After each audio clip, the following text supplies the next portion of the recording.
गीता ज्ञान दाता ब्रह्म का इष्ट यानी पूज्य देव पूर्ण ब्रह्म है।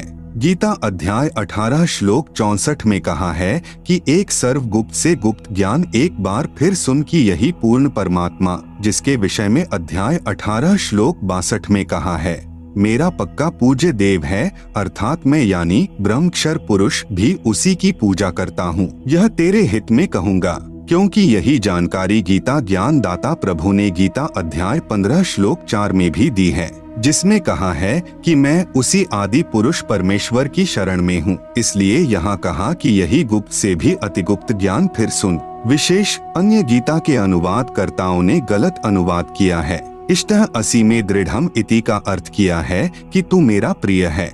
आप सुन रहे हैं जगत गुरु तत्वदर्शी संत रामपाल जी महाराज द्वारा लिखित पुस्तक ज्ञान गंगा का पेज नंबर 222, जबकि अर्थ बनता है अध्याय 18 का श्लोक 64, सर्वगुह्यतमं भूयः श्रेणु में परमं वचः इष्टः असि में दृढ़म इति ततः वक्ष्यामि ते हितम। अनुवाद, सर्वगुह्यतमं यानी संपूर्ण गोपनीयों से अति गोपनीय में यानी मेरे, परमम यानी परम रहस्ययुक्त, हितम यानी हितकारक, वचः यानी वचन, ते यानी तुझे, भूयः यानी फिर, वक्ष्यामि यानी कहूँगा, ततः यानी इसे, श्रेणु यानी सुन, इति यानी यह पूर्ण ब्रह्म में यानी मेरा, दृढ़म यानी पक्का निश्चित, इष्टः यानी पूज्य देव, असि यानी है।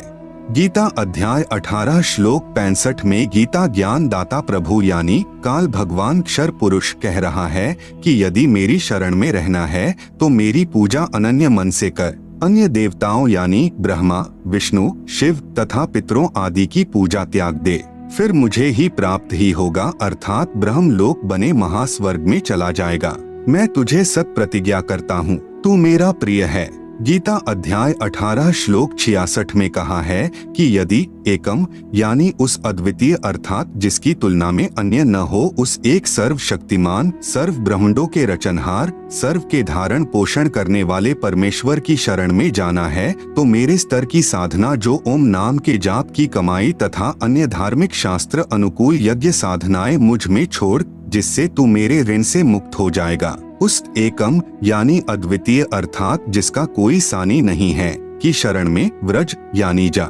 मैं तुझे सर्व पापों यानी काल के ऋणों से मुक्त कर दूंगा, तू चिंता मत कर। विशेष गीता के अन्य अनुवाद कर्ताओं ने श्लोक 66 का अनुवाद गलत किया है। व्रज का अर्थ आना किया है, जबकि व्रज का अर्थ जाना होता है।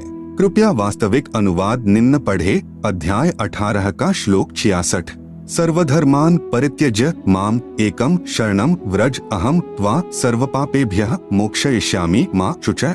अनुवाद, माम यानी मेरी, सर्वधर्मान यानी संपूर्ण पूजाओं को, परित्यज्य यानी त्याग कर तू केवल, एकम यानी एक उस पूर्ण परमात्मा की, शरणम यानी शरण में, व्रज यानी जा, अहम यानी मैं, त्वा यानी तुझे, सर्वपापेभ्यः यानी संपूर्ण पापों से, मोक्षयिष्यामि यानी छुड़वा दूंगा तू, माँ शुचः यानी शोक मत कर।